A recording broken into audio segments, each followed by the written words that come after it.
Areas ایسے ہیں جس میں بہت زیادہ کرپشن ہوتی تھی. کرپشن اس طرح کے، ایک تو بیڈنگ کے اندر پہلے سے جس طرح کانٹریکٹس دیے جاتے تھے وہ ایک بڑا ایک سیٹ سسٹم بن چکا تھا کرپشن کا. اور پھر جو نقصان ہوتا تھا وہ تو صرف ملک کو نقصان ہوتا تھا کہ جو پیسہ لگنا ہوتا تھا مثلا ایک سڑک کے اوپر اس کا ایک حصہ چلا جاتا تھا لوگوں کی جیبوں میں. سڑک بھی سب سٹینڈرڈ بنتی تھی، اس کا لوگوں کو نقصان پھر سے بنانی پڑتی تھی، یعنی ہر طرح قوم کو نقصان ہوتا تھا. اور یہ جب آپ جتنی ٹرانسپیرنسی ٹینڈر دینے میں اور بیڈنگ میں لے کے آئیں گے اتنی کم گنجائش ہو جائے گی کرپشن کی. اور یہ جو آپ نے ای بلنگ کا کہا، اس کا بھی جتنا آپ آٹومیشن اور ٹیکنالوجی لے کے آئیں گے اس میں بھی جتنی ہیومن انٹریکشن کم کرتے رہیں گے اس میں بھی یہ جو انفارچونیٹلی جو ہمارا رشوت دینے کا پورا سسٹم بن گیا ہے، ایک جڑیں اندر تک چلی گئی ہیں. ایک سسٹم کے اندر ایک آلموسٹ ایکسیپٹیبلٹی ہو گئی ہے. لوگ سمجھتے ہیں کہ بس یہ پاکستان ایسا ہی رہے گا، تو اس کو یہ چیز ڈیفیٹ کرے گی. میں آپ کو مثال دوں، ہم آج سے 20 سال پہلے شوکت خانم کے اندر کینسر ہاسپٹل میں ہم نے سارا فیصلہ کیا کہ پیپر لیس ہوگا سب کچھ. ہم نے فیصلہ کیا کہ کوئی پرچیاں نہیں چلیں گی وہاں، صرف اور صرف ہر چیز آن لائن آ جائے گی، دوائیں سب کچھ آن لائن دی جائے گی. ہم نے soft where in house develop کیا شوکت خانم میں، اور اس سے ایک دم کسی قسم کی کرپشن جو تھی وہ ختم ہو گئی. یعنی جو بھی کوئی سمجھتا تھا کہ دوائیوں کے اوپر پیسہ، امپاسبل ہو گیا، لوگوں کے لیے ناممکن ہو گیا کہ کہیں کسی چیز پہ پیسہ بنائے. اور ادھر سے یہ 20 سال پہلے وہاں کیا، اور میں 20 سال پہلے دنیا میں یہ سسٹمز آ چکے تھے. لیکن مجھے افسوس ہے کہ آج ایک 2021 کے اندر ہم یہ چیزیں ابھی بھی ہم پاکستان میں نہیں کر سکے. اور اس میں بہت بڑی ریزسٹنس ایک سٹیٹس کو سے آتی ہے. سٹیٹس کو کا مطلب کہ وہ لوگ جو پرانے نظام سے ناجائز فائدہ اٹھا رہے ہیں وہ چینج نہیں آنے دیتے. تبدیلی کیا ہوتی ہے؟ تبدیلی وہ ہوتی ہے سٹیٹس کو چینج کرنا. تو تبدیلی کیوں نہیں لوگ لا سکتے؟ کیونکہ جو سٹیٹس کو ہے، جو وہ لوگ جو ان کو آپ مافیا کہہ دیں، ان کو آپ ویسٹڈ انٹرسٹ کہہ دیں، وہ پرانے سسٹم سے کیونکہ فائدہ اٹھاتے ہیں وہ چینج نہیں آنے دیتے. اور یہ جو آٹومیشن ہے، جب ہمیں دنیا میں پتا ہے کہ آٹومیشن سے کتنا فائدہ ہوا، میں آپ کو اپنی ایکسپیرینس شوکت خانہ میں بتا رہا ہوں کہ ایک دم تبدیلی آ گئی وہاں. یعنی ناممکن ہو گیا کسی کے لیے کسی قسم کی رشوت دینا لینا، دوائیوں میں گھپلا کرنا. تو باقی ہماری گورنمنٹ کے اداروں میں کیوں نہیں آیا؟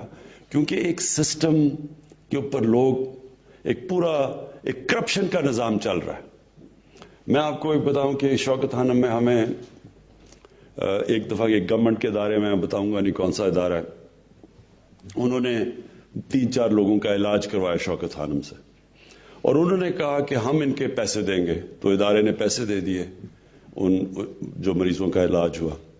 تو شوکت خانم اب جو کہ 75% کینسر کا مفت علاج کرتا ہے، یعنی دنیا میں کہیں نہیں ہوتا، وہ چیک گورنمنٹ ادارے کے پاس لے کے گئے. وہ گورنمنٹ کا ادارہ شوکت خانم سے کہہ رہا ہے کہ جس میں ہمیں اتنی کمیشن دو. ایک چیریٹی ہاسپٹل سے وہ کمیشن مانگ رہے ہیں کیونکہ انہوں نے کہا جی یہاں تو سسٹم ہی یہی ہے، جو چیک کلیئر کرواؤ گے ہمیں اتنے پیسے دو گے. تو یہ ایک بڑی بدقسمتی ہے ہماری. یہ یاد رکھیں کہ کوئی ملک ترقی نہیں کر سکتا جدھر اتنا سارے رشوت کے نظام کو ایکسپٹ کر بیٹھے. کبھی کوئی ملک نہیں ترقی کر سکتا. کوئی نظام نہیں آگے بڑھ سکتا جس کے اندر اس طرح کی رشوت، سب کو پتا کہ رشوت چل رہی اور رشوت چلتی رہے. اور جو اللہ نے قرآن میں کہا ہوا ہے کہ میں کبھی کسی قوم کی حالت نہیں بدلتا جب تک وہ قوم خود اپنی حالت بدلنے کی کوشش نہ کرے. ہم جب تبدیلی لانے کی کوشش کرتے ہیں تو عمران خان آ کے سوئچ آن کر کے تو تبدیلی نہیں لے کے آئے گا. قوم کا ذہن بدلتا ہے. اللہ نے کہا ہوا ہے کہ میں نہیں تمہیں تبدیل کروں گا جب تک تم خود فیصلہ نہیں کرو گے کہ ہم اس طرح کی زندگی نہیں گزارنا چاہتے، ہم اپنی زندگی بہتر کرنا چاہتے ہیں. ہم بھی دنیا کے اندر ایک چھاتی نکال کے پھرنا چاہتے ہیں کہ ہم پاکستانی ہیں، ہر پاسپورٹ کی دنیا میں ہم عزت چاہتے ہیں. تو ایسے تو نہیں عزت آتی. عزت ایک خوددار قوم کو ملتی ہے، سچی قوم کی عزت ہوتی ہے. جب ملیشیا اور انڈونیشیا میں جب لوگوں نے اسلام قبول کیا تو وہاں کوئی مسلمان فوج تو نہیں گئی تھی، مسلمانوں نے فتح تو نہیں کیا تھا انڈونیشیا اور ملیشیا. جو مسلمان تاجروں کا کیریکٹر دیکھا لوگوں نے اتنے متاثر ہوئے کہ اس سے وہ لوگ مسلمان ہو گئے. سچے لوگ تھے، کیریکٹر والے لوگ تھے، کوئی بددیانتداری نہیں کرتے تھے اپنے لوگوں سے، لوگ ریسپیکٹ کرتے تھے، ان کی امانت دار لوگ تھے. اس لیے لوگ ان کو متاثر ہو کے ان کی طرف آئے. تو ہم پاکستان میں ریئلائز نہیں کرتے کہ اللہ نے اس زمین کو کیا کیا نعمتیں بخشی ہیں. اور یہ میں جب بڑا ہو رہا تھا تو یہ پاکستانیوں کی دنیا میں عزت تھی، تیزی سے اوپر جا رہا تھا ملک. یہ جب ہمارا صدر گیا امریکہ تو امریکہ کا صدر اس کو ایئرپورٹ لینے آیا.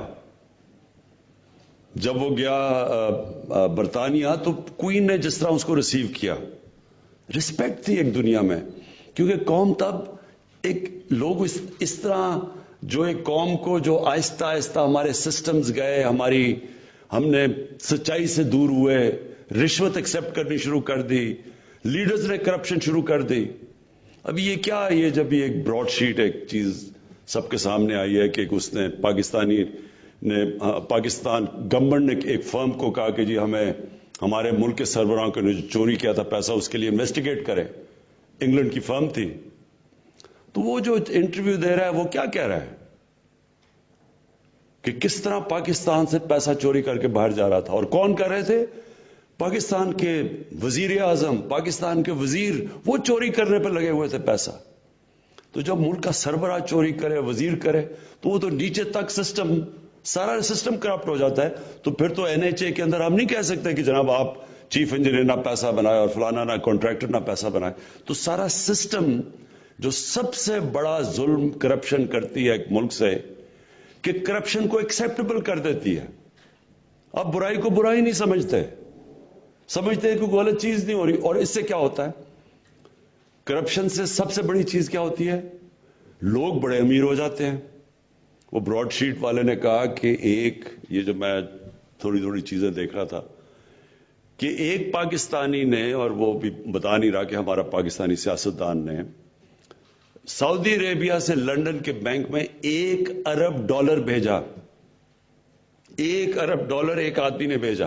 تو لوگ تو بہت امیر ہیں یہاں کے ہمارے، لیکن ملک غریب ہے، مقروض ہے.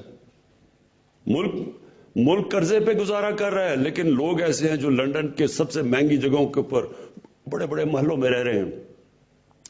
ملک تب اوپر جاتا ہے جب ایک ملک امیر ہوتا ہے. آج ہم مغرب کے لوگوں کو دیکھ لیں، مغرب کے حکمرانوں کو، ان کے پاس دیکھ لیں کتنا پیسہ ہے، ان کا رہن سہن دیکھ لیں، اور ایک مقروض ملک کے جو بھی یہاں جنہوں نے حکومت کی ان کا رہن سہن دیکھ لیں اور ان کے پاس پیسہ دیکھ لیں. آپ کو لگے گا کہ یہاں دودھ کی نہریں بہہ رہی ہیں، اور لگے گا وہ غریب ملک ہے. جب آپ ان کے پرائم منسٹرز کو پرانوں کو دیکھیں گے، ان کو جب ان کا رہن سہن دیکھیں گے، ان کے جب یونائٹڈ نیشنز میں جب گئے ان کے جاتے ہیں پرائم منسٹرز یا ہیڈ آف سٹیٹس UN کے اندر، تو وہ کتنا پیسہ خرچ کرتے ہیں. اور جو ہمارے یہاں سے ایک مقروض ملک میں جا کے کس طرح وہاں رہتے تھے، کس طرح پینٹ ہاؤس اور ہوٹل کے اوپر پورے جو سب سے مہنگے ہوٹلوں میں جا کے رہتے تھے. یہ ہے ہمارا مسئلہ. اور بدقسمتی یہ ہے کہ ہم جدھر سے شروع ہوا تھا ہمارا سویلائزیشن، جو ہم دیکھتے ہیں مدینہ کی ریاست، کیونکہ نبی صلی اللہ علیہ وسلم نے وہ ریاست بنائی تھی، تو جب وہاں دیکھیں تو کیا سب سے چیز سامنے آئی تھی کہ جو ریاست کے سربراہ تھے وہ سادگی میں رہتے تھے. کسی نے محلات نہیں بنائے، اپنے اوپر پیسہ نہیں خرچ کرتے تھے. جو پیسہ ریاست میں زیادہ آتا تھا اپنے غریبوں پہ خرچ کرتے تھے، قوم کو نیچے سے اوپر اٹھاتے تھے. فلائی ریاست بنائی انہوں نے. اور اس کے الٹا یہ دیکھیں کہ ہم نے یہ جو ملک کتنا ایک بڑی خواب تھی پاکستان کہ ہم نے بنانا تھا وہی مثالی اسلامی فلاحی ریاست، اور ہمارے پاس ہم کس طرف نکل گئے. اور اس کا نتیجہ سامنے ہے کہ جب تک ایک قوم واپس اس نظریے پہ نہیں جاتی جس کے لیے بنی تھی، اللہ کی برکت نہیں آنے لگی. تو میں مراد آپ کو اس لیے مبارک دیتا ہوں کہ یہ جو آپ نے قدم اٹھایا. دیکھیں آپ NHA پہ جب شروع ہو جائے گا، سب سے زیادہ پیسہ تو سڑکوں پہ بنتا ہے، سب سے زیادہ کمیشنز تو سڑکوں کے اوپر بنتی ہے. تو یہ جب آپ اس کے اوپر اس طرف جا رہے ہیں ڈیجیٹائزیشن کے اوپر، اس کا مطلب کہ آپ نے مشکل ہو جائے گا لوگوں کے لیے پیسہ بنانا، ٹرانسپیرنسی آ جائے گی. اور یہ جب سب سے زیادہ ادارہ جدھر پیسہ بنتا تھا، جب ادھر سے چینج آئے گا تو انشاءاللہ باقی بھی. اب ہم جو اگلا ادارہ ہے FBR، سب سے بڑا چینج آئے گا جب FBR پوری طرح ڈیجیٹائز ہو جائے. اور وہ بھی تھوڑی سی بڑی ریزسٹنس آئی شروع میں، لیکن مجھے ابھی تک انہوں نے ڈیٹ دی ہوئی ہے، میں نے ان کو ٹائم دیا ہوا ہے کہ گرمیوں تک، جولائی تک FBR کے اندر مجھے ٹوٹل ڈیجیٹائزیشن چاہیے. اور انشاءاللہ تب آئے گی. آپ دیکھیں ٹیکس کلیکشن پاکستان میں کیسے اوپر جاتی ہے، اور جیسی ٹیکس کلیکشن جاتی ہے ہمارے ملک میں پیسہ آ جائے گا اپنے ان لوگوں، تعلیم پہ خرچ کرنا، اپنے غریب لوگوں پہ خرچ کرنا، اس کو فلاحی ریاست بنانا. ہمارا جو سب سے بڑا مسئلہ ہے کہ اپنے ہیومن ڈیولپمنٹ کرنا، انسانوں پہ پیسہ خرچ کرنا. قوم تو تب امیر ہوتی ہے جب اس کے انسان امیر ہوتے ہیں، اور جو ایک قوم کی پہچان تب ہوتی ہے کہ وہ کیسے اپنے سب سے غریب طبقے کو کیسے رکھتی ہے، کمزور لوگوں کو کیسے رکھتی ہے.